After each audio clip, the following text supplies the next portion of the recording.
매주 금요일 다양한 문화 이야기와 그 속에 숨은 과학을 알아보는 과학 스포일러 시간입니다. 오늘은 SF 영화의 걸작으로 손꼽히는 블레이드 러너의 속편을 준비했습니다. 화면으로 먼저 만나보시죠. 인간과 복제인간이 섞여 사는 2049년. 신형 복제인간이자 블레이드 러너 K의 임무는 You police plan on taking me in. I would much prefer that to the alternative.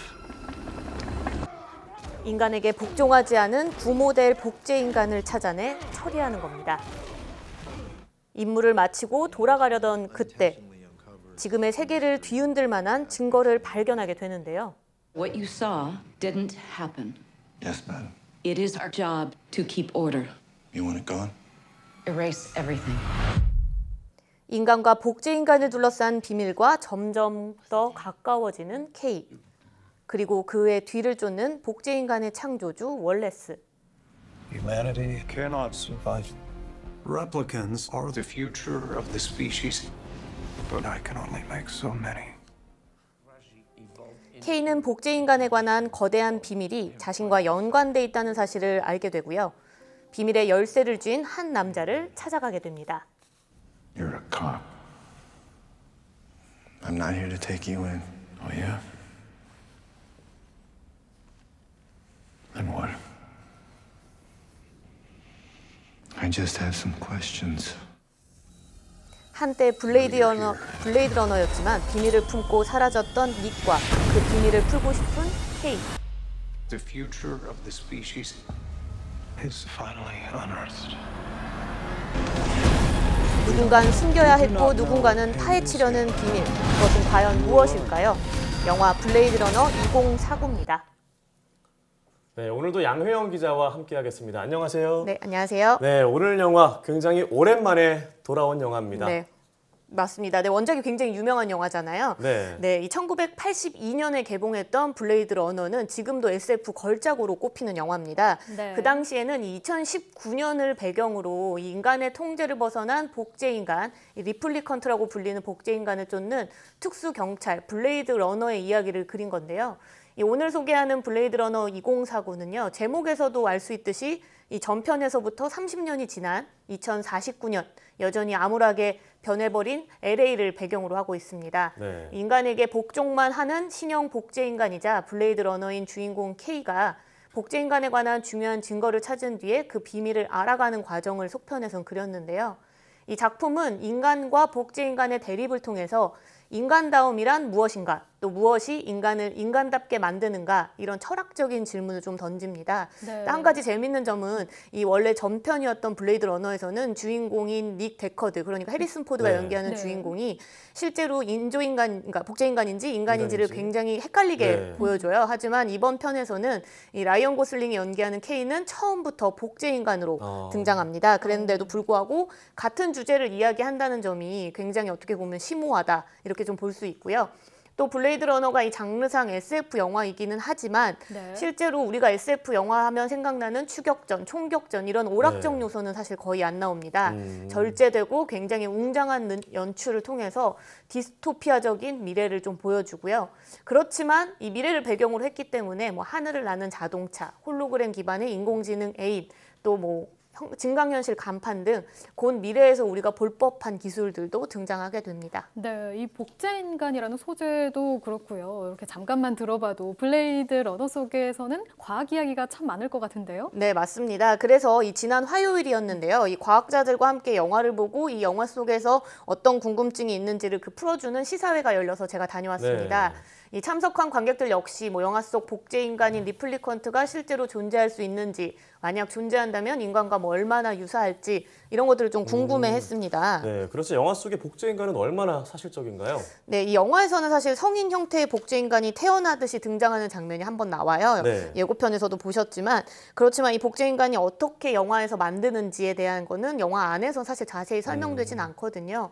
그래서 이제 현장에 참석했던 생명공학자인 이 박태현 창의재단 이사장이 하는 이야기를 들어보니 이 현재의 복제인간에 관해서는 뭐 윤리적 제약 물론 있죠. 하지만 네. 만약에 진짜 복제인간이 태어난다면 생명체라는 입장에서는 인간과 동일하다. 뭐 이렇게 설명을 좀 했습니다. 이 좀 더 자세한 내용을 박태현 이사장이 직접 하는 걸 들어보시겠습니다. 아기가 태어나듯이 이런 그 태아 형태로 태어나는 게 이제 복제양 돌리라는 것도 이제 새끼 양으로 태어나서 점점 자라는 그런 기술이 현재의 기술이기 때문에 지금 이 영화에서 그리고 있는 레플리컨트가 현재의 지금 과학 기술하고 똑같다고 볼 수는 없지만.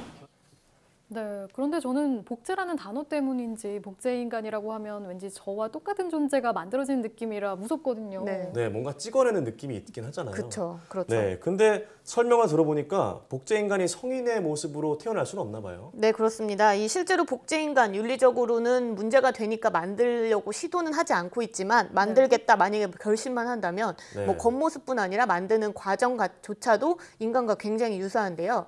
우리 우선 인간은 어떻게 태어나는지 알고 계시죠? 정자와 난자가 이렇게 만나서 수정이 돼. 네, 그렇죠. 그 네. 수정란이 배아가 되고 배아가 태아가 돼서 태어나는 거 아닐까요? 네, 그렇죠. 맞습니다.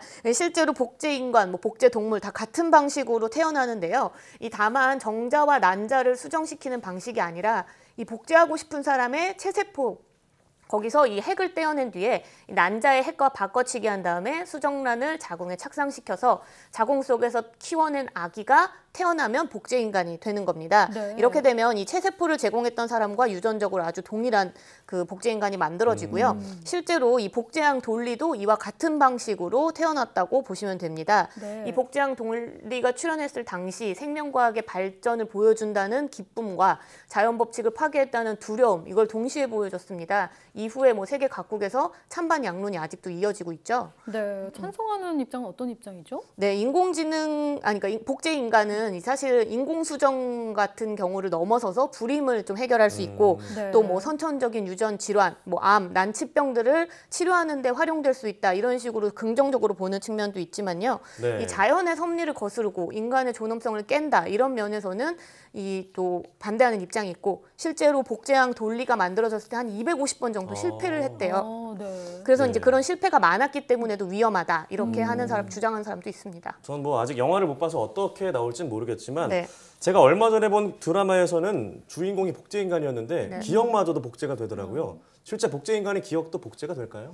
네, 요거는 한 절반은 맞고 절반은 틀린데요. 네. 실제로 뇌세포까지도 똑같이 유전적으로 동일한 DNA를 가지고 있기 때문에 복제 인간이 뭐 뇌세포는 같을 수 있습니다. 하지만 이 뇌가 기억이라는 거를 저장하는 데 있어서는 단순히 뇌 세포만 쓰는 것이 아니라 신경 전달의 어떤 네트워킹도 연관이 굉장히 커요.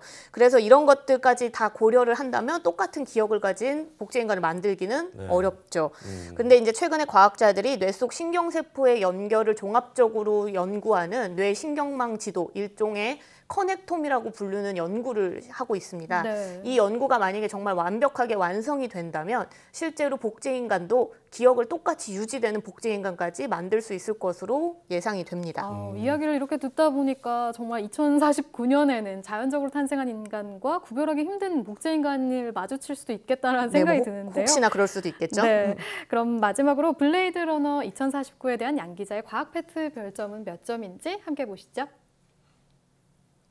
영화 블레이드 러너 2049, 지루하지만 곱씹을수록 심오하다. 과학 팩트 별점 3개 반입니다. 네, 영화 관람 팁을 좀 짧게 설명을 드리면 네네. 이게 전편을 봐야 해요. 아. 저는 전편을 안 보고 영화를 봐서 사실 좀 되게 어려웠습니다. 근데 전편을 만약에 구하기 어려우신 분들은 네. 인터넷에서 아주 손쉽게 프리퀄 영상 3개를 찾아볼 수 있습니다. 블레이드 러너라고 치면은 영상을 쉽게 찾을 수 있으니까요. 네. 만약에 영화를 보실 분들은 그 영상을 좀 보고 가시는 것을 추천해 드립니다. 네, 꿀팁까지 아주 잘 들어봤습니다. 오늘은 블레이드 러너를 통해서 복제인간의 과학 이야기를 들어볼 수 있었습니다. 오늘 말씀 고맙습니다.